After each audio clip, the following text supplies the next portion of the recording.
Welcome to The Dirt, an economics podcast bringing you the down and dirty agronomic science behind growing better crops and bigger returns. Backed by Nutrien-economics.com, we break down the latest research, news, and insights to help farmers make better business decisions. Let's dig in. Hello and welcome back to the Dirt Podcast. Thank you for tuning in this week. I am your host, Amy Crozier, marketing representative with Nutrien in Canada. I'm excited to dig into today's episode. Joining me today is Norm Duick. We are going to cover the topic of nutrient management and the cost of over-applying or under-applying one specific nutrient. Norm is a longtime certified crop advisor and as well agronomist in Alberta and BC. He's also works with A&L Labs. Thank you, Norm, for joining us today. And so why don't we just start off, Norm? You can tell us a little bit about who you are, what you do, and where you're from. Thanks, Amy. It's my pleasure to be here. We've met on a few occasions over the years. And to be quite honest, actually, my first introduction to agronomy would have been back in the days when Nutrien was known as Agrium. And there was a couple of agronomists back then, Ray DeBanco and Tom Jensen, who had a big influence on us in the start of my walk down this path. So there's a connection way back when I started. So that's great. Yeah. So I live in central British Columbia, not perhaps the most innovative or most advanced farming area in Western Canada, but we do a lot of good things around here. I do work a lot in the prairies, mostly northern Alberta, central Alberta, and then of course northern BC. It's been a fun 27 plus years, and looking forward to see what else can develop over the next few years and how we can get better at what we're doing. I love what I do. It's been a passion of mine for many, many years. I worked as an ag retail for 16 years, from 99 to 2015. And then in 2015, I started my own consulting business, Heartland Soil and Crop Solutions. And at this very similar time, A&L Labs needed somebody to, represent them in Western Canada. So I was one of the first reps in Western Canada for the lab. And it's been a good learning process and a great journey for me from there. Awesome. So Norm, with your clients and customers and over the years, you've talked a lot about a balanced nutrient plan. How do you define a balanced nutrient plan? There's lots of different strategies when it comes to nutrient planning, but from your perspective, what is a balanced nutrient plan? That is a very broad question, but then there are, like you said, there are many different approaches to it. Mine always starts with a soil analysis. If you don't know what's in your soil, you're starting off on the wrong foot already. You have to know what's in your soil. You have to know what's not there, what might be in excess, what nutrients are at the right levels. So it starts with the soil, and from there, there's many different ways you can go about determining how to approach if you need to adjust to make a better fit for what your crop needs. So why does that matter to soil fertility, crop production, and overall the bottom line on the farm? It matters because farming is not a luxurious or lucrative industry, as most of us know. We're usually the people who end up taking what we can get, not determining what we want for our products. So we have to be really careful. We have to know exactly, or to the best possibilities, what are the options? How do we go about getting better at what we do? How can we improve our bottom line? And the soil, very basically put, is your bank account. If you don't know what's in your bank account, you're going to start bouncing checks at some point, and that's never a good way to operate a business. So you have to know what you got to start with to get a baseline. Otherwise, you're grasping at straws that may or may not be there. A lot of nutrient plans just focus on our macros: nitrogen, phosphorus, potassium. And farmers, a lot of times too, when I look at a nutrient plan, say, you know what, I've been doing this is working for me. What other factors matter, and why do we want to go beyond just our major macros and look at the soil and the whole production as a whole? So there's a couple of things about that. First of all, what got me started on a journey digging deeper was I'd probably been in ag retail for about 10 years, and I started getting more very similar questions from growers saying, Norm, we've been doing this for 10, 20, 30 years. We're not getting the results anymore that we used to get in the past.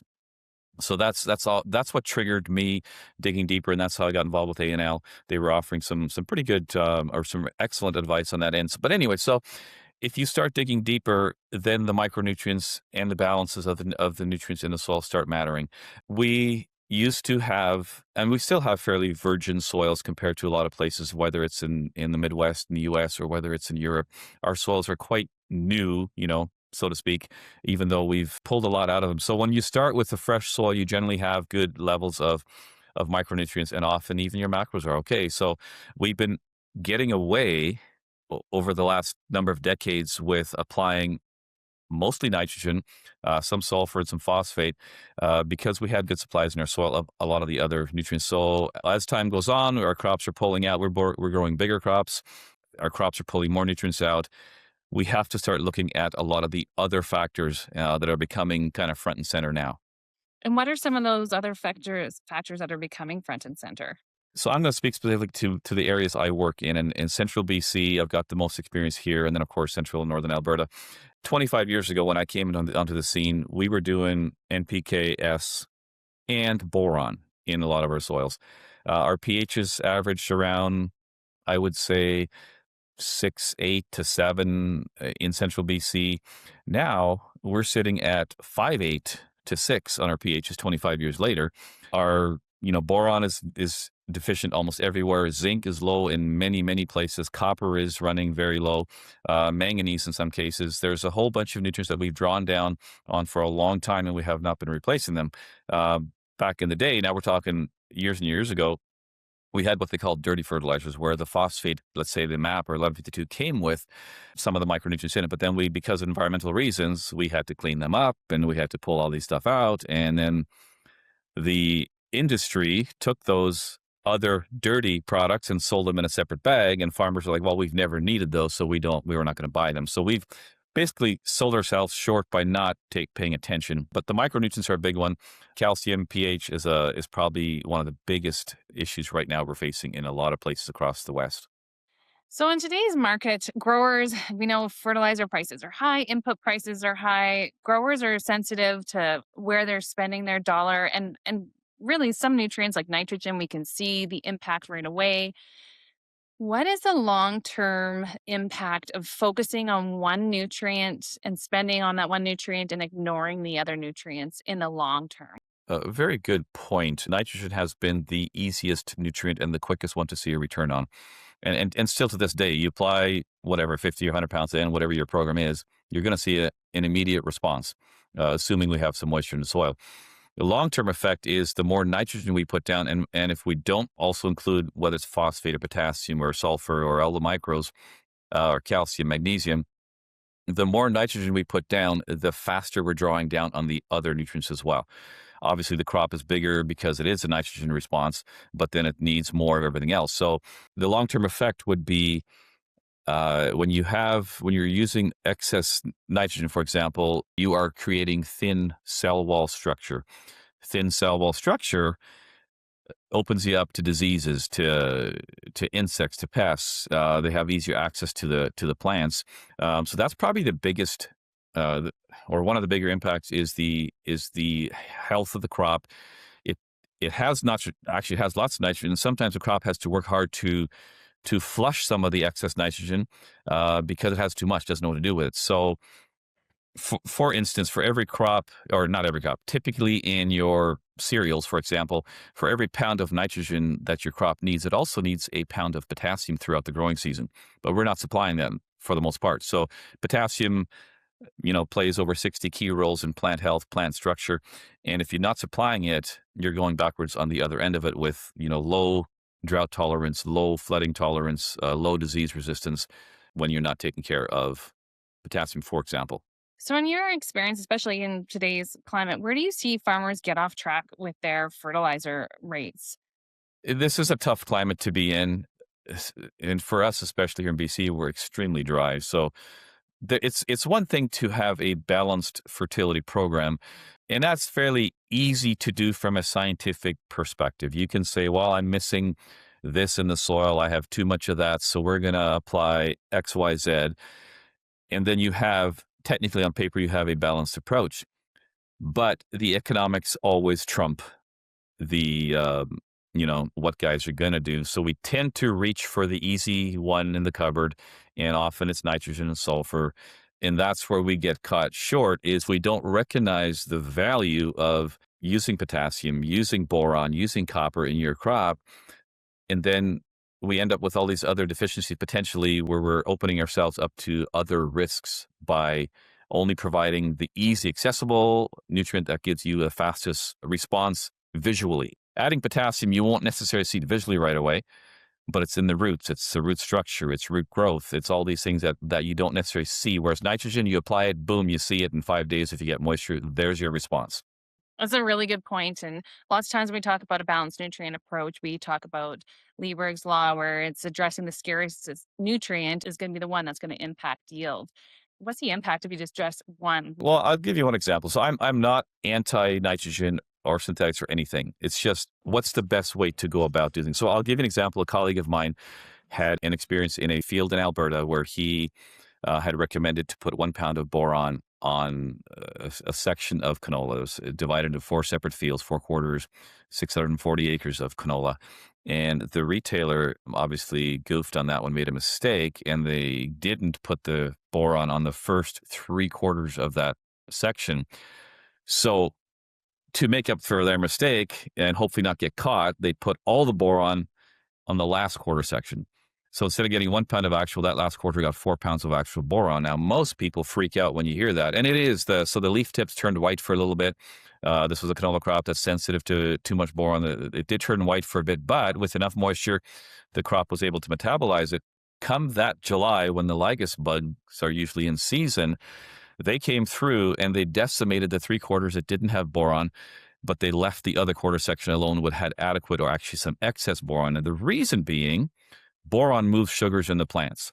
So if you don't have enough boron in our long days and short nights, at night the plants are supposed to dump the sugars, so to speak, for lack of a better term, into the root system where the biology takes it, eats it up, spits it out, feeds it back to the plant.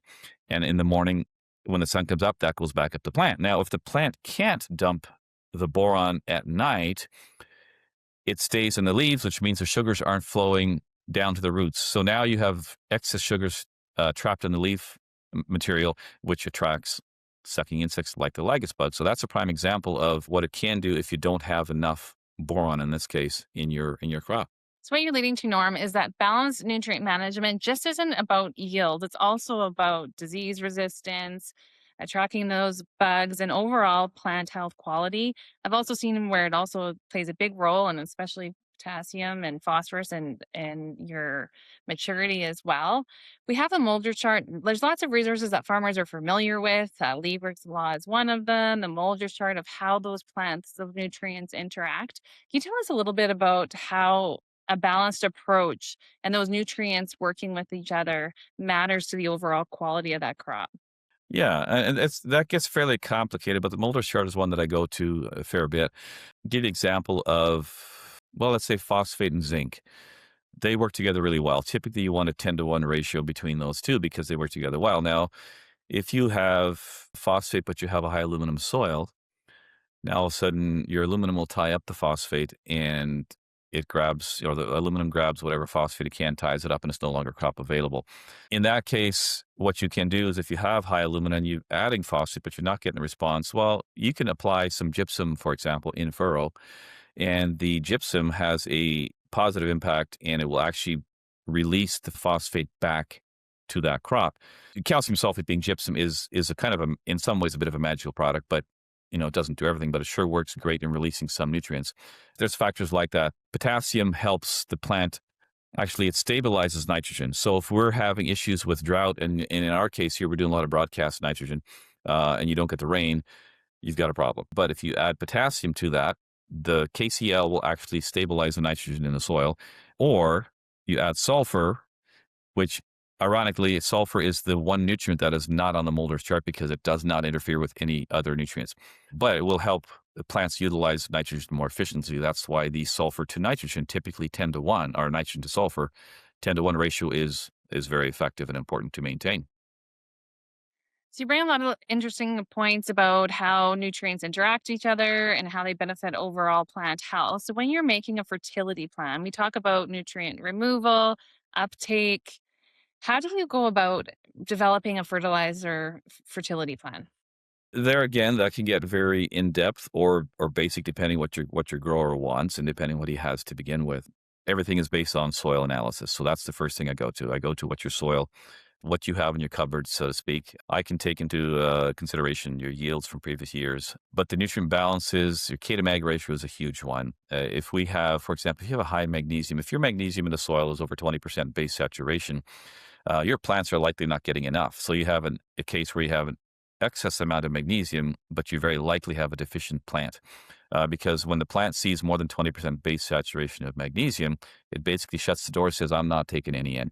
So in that case, one of the tricks there is you can actually apply like a very soluble form of magnesium, for example, like K-mag, and you can trick the plant to open up and take it in again with a very soluble form. So there's ways of doing that, but there's so many factors. Organic matter, nitrogen is because we're talking nitrogen for a bit. It is one of our probably most misused nutrients. At the same time, while it is the most important one, probably, or the most effective one, it's also in the atmosphere. We have nitrogen fixing bacteria in the soil. It's not necessarily just legumes that produce nitrogen. So considering the possibilities of the nitrogen that can come off from your organic matter in the soil or from the atmosphere, that one we could probably benefit most by actually looking after some of the other nutrients to make sure your plant is, running on all cylinders. And then we can reduce not what the nitrogen that the plant needs, but we can possibly reduce the amount that we have to put down because we're looking after the other nutrients. And maybe a bit of a side trail here, but one of the reasons we don't often do that is because, and this might sound a bit bad towards ag retailers, but in a lot of cases, ag retailers are a little bit afraid to take that step that they're not familiar with. And they also have the impression that if a farmer, a grower understands too much of their soils, they may end up cutting back on their nitrogen use. But I can almost guarantee you every farmer that's ever cut back on nitrogen use because they had a proper plan will take those dollars and put them in another nutrient because they know now they've freed up some dollars and they can actually look after some of the other facets. So that's a bit of a rabbit trail. I think retailers have a bit of a misconception in a lot of cases of what farmers will do with more knowledge. I think it's actually works out positive for everybody around when the more we know, the better understanding we have. We're going to grab for the nutrients that matter most, and everybody in that loop will benefit from that. What we're really talking about here is the over applying of one nutrient and how that knocks everything out of balance and how it's not efficient and how that can cost us.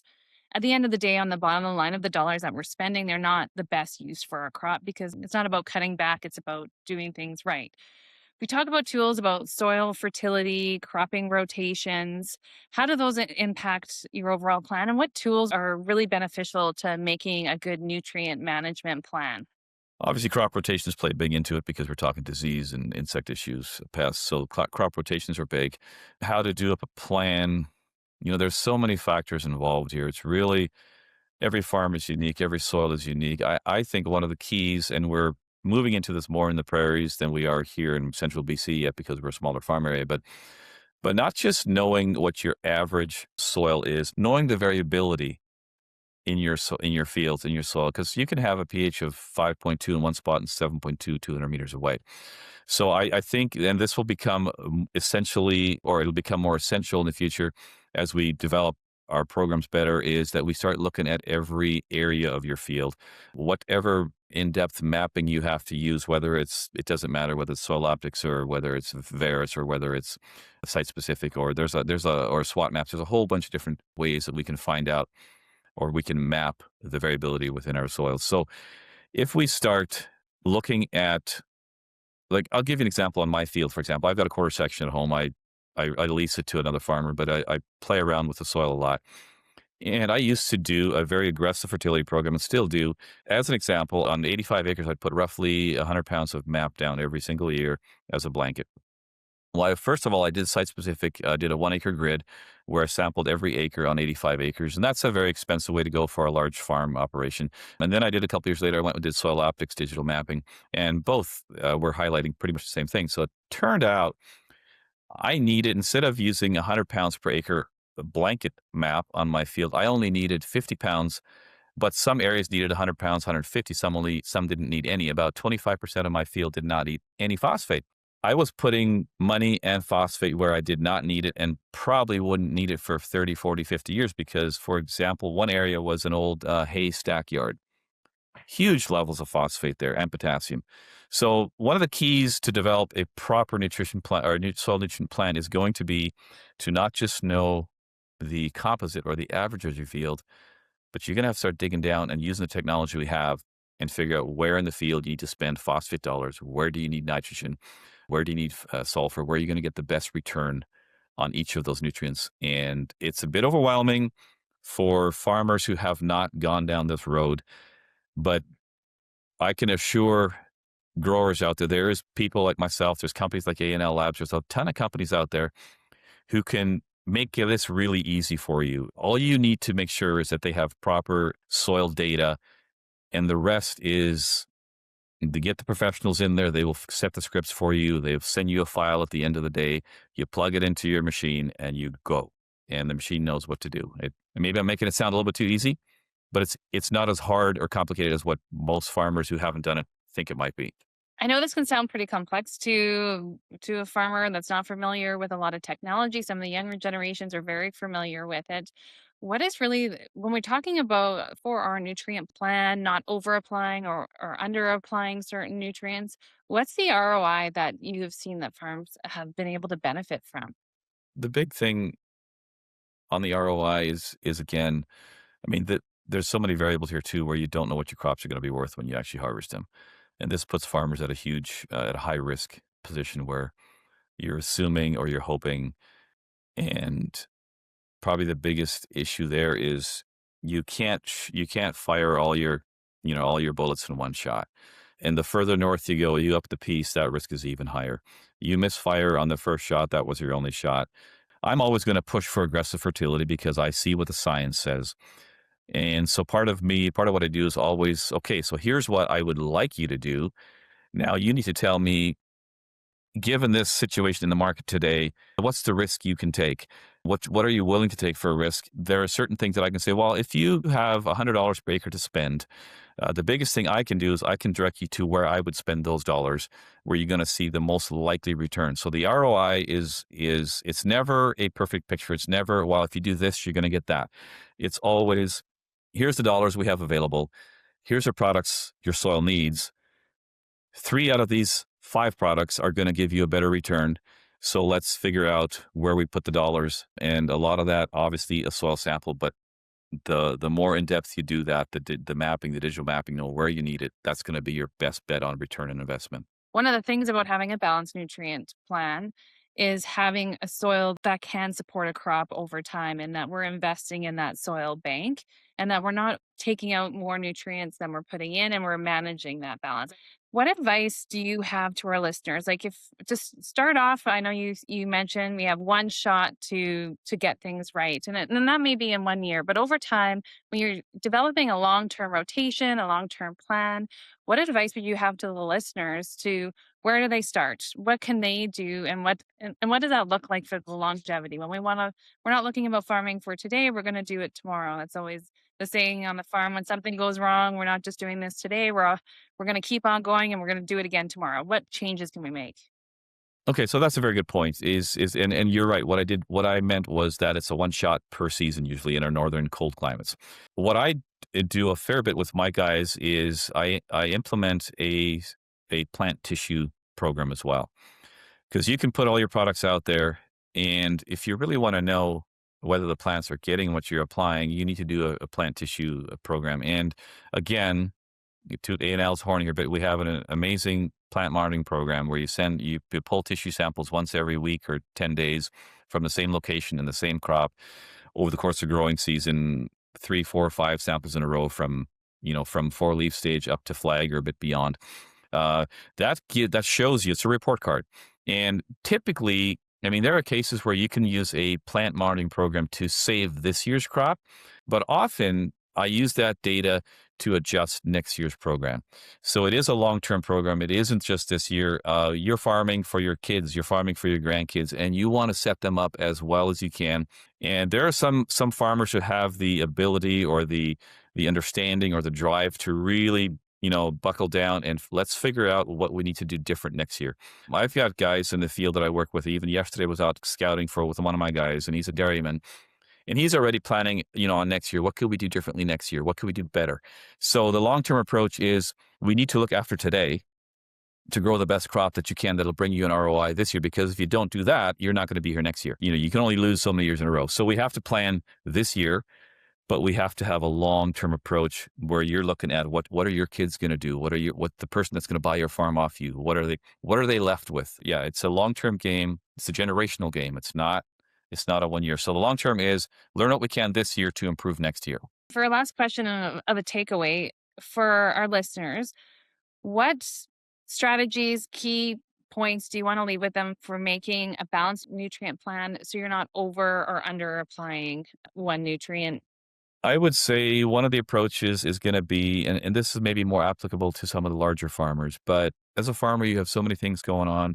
The technology, there's so many pivotal points that you as a farmer have to make a decision on. And I think, and there's a lot of good independent agronomists out there. I mean, there's hundreds of them in Western Canada.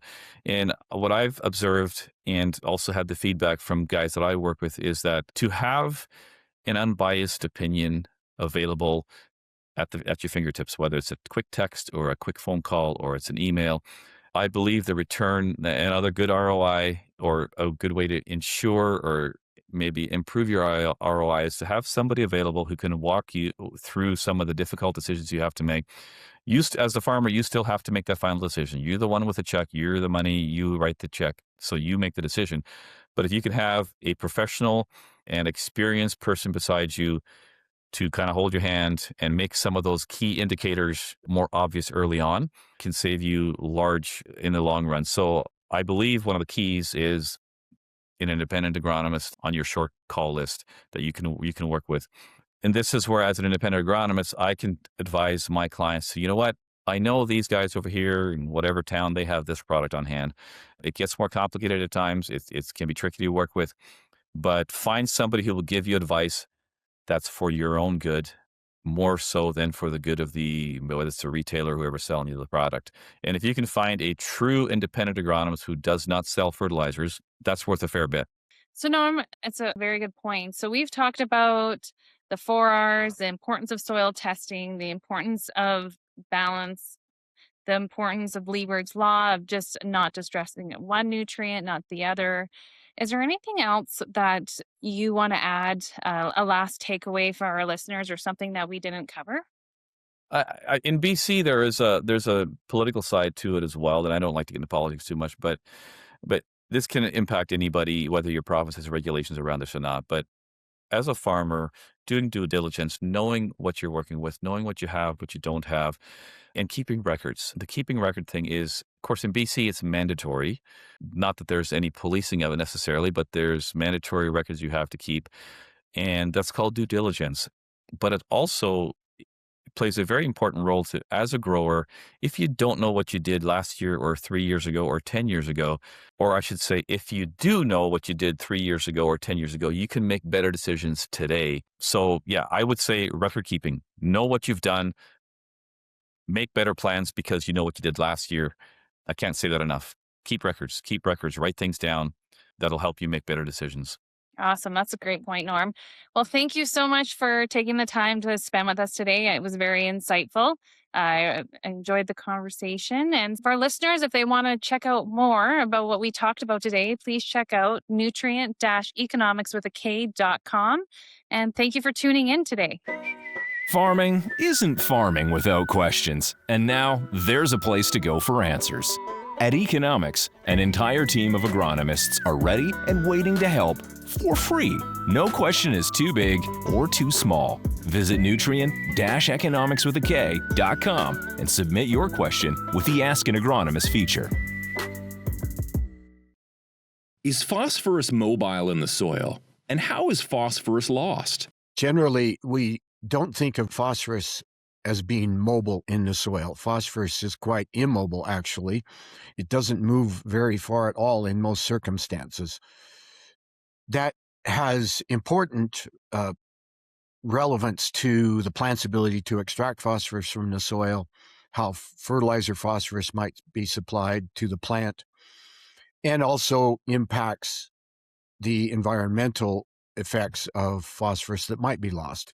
Phosphorus is not mobile in the soil because it gets bound quite tightly to solids. The clay particles gets tied up in organic matter, reactions with other minerals that make it very immobile in the soil. The way phosphorus might be lost would be by erosion. If the solid soil particles are being removed from the field by running water or wind, then the phosphorus that's attached to those particles gets removed as well. So erosion is one of our concerns about losses. Now, another way phosphorus might be lost is if we have soluble phosphate. So yes, some portion of the phosphorus in the soil can remain soluble. And if we have runoff from the field, some of that soluble phosphorus can be removed in that runoff, particularly if we've just applied fertilizer and it's sitting on the surface, hasn't yet become attached to the soil, and we have a rainfall event where we have runoff occurring or excess irrigation, and we have water running off of that field, then those soluble forms, like fertilizer that's just been applied, can be removed from the field, and that loss we would call runoff. If you liked what you heard today, share this podcast with someone who would enjoy it. Your neighbor, a friend, or your crop advisor. Your support helps us keep these conversations going. Don't forget to like, subscribe, and leave a rating wherever you listen.